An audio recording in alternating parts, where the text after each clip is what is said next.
pasidalinti, galėtumėm net tu pasidalinti su tokiais iššūkiais, problemus žmonės kaip ir susiduria, kad mums kažkaip būtų lengviau.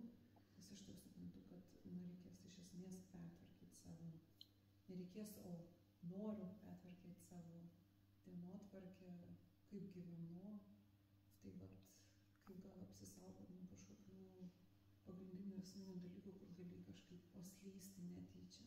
Kokios tos pamokos iš praeitų dalyvių?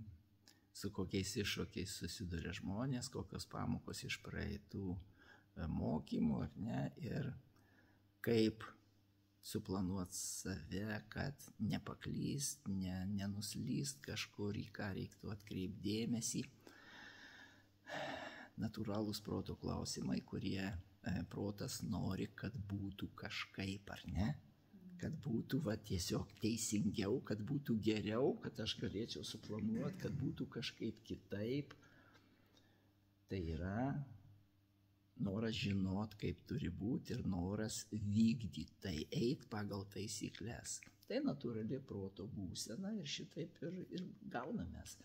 O pati esmė iš tikrųjų, kad gyvenimas, kaip bebus, jis skirtas tau ir skirtas tavo patirčiai, kuri tau būtina. Ir jeigu tu leisi gyvenimui būti tokiam, koks jis yra, ir leisi tiesiog pagal savo supratimą tą gyvenimą atitinkamai planuoti, atitinkamai veikti jame, nesirūpindama gerai tai ar negerai, nes nėra negerai, neegzistuoja. Viskas yra tobulai. Gyvenimas teka per tave. Kai tu tai suprasi, tau nekils klausimas, o kaip reikėtų būti, nes bus taip, kaip bus. Ir visa tai dieviška, ir visa tai tobula. Ir kai tu atsipalaiduosi, nesąmonės negalės ateiti į tave, nes nesąmonės gimsta tik iš tavo pasipriešinimo.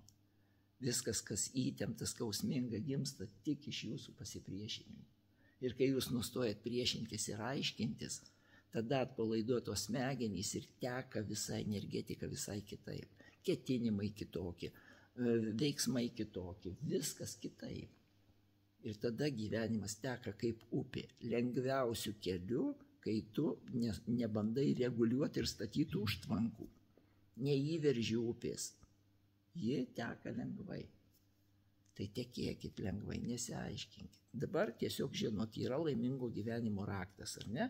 Yra galimybė ten įeiti. Nu tai aš ir einu. Kaip? Nu taip kaip gausis. Va gaunu taisyklės, ar ne? Ir kaip man išeis tas taisyklės į savo kasdienybę įdiegti, nu tai taip ir bus. Kažkas neišeis, kažką pataisysiu, kažką pakoreguosiu, kažkaip naujai dar, paskui kažkas atsiras dar naujo. Ir va taip ir keliauju. Kažkaip tai bus. Nesirūpinkit.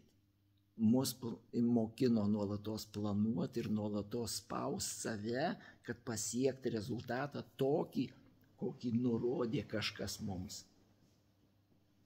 Gyvenimas pats jūs praves, jums nereikia žinot, nevalgyk pažinimo vaisiaus. Tai yra labai kontroversiška protui. Mus visą laiką mokino priešingai. Bet jūs matot rezultatus, prisipriešinom jau, ar ne?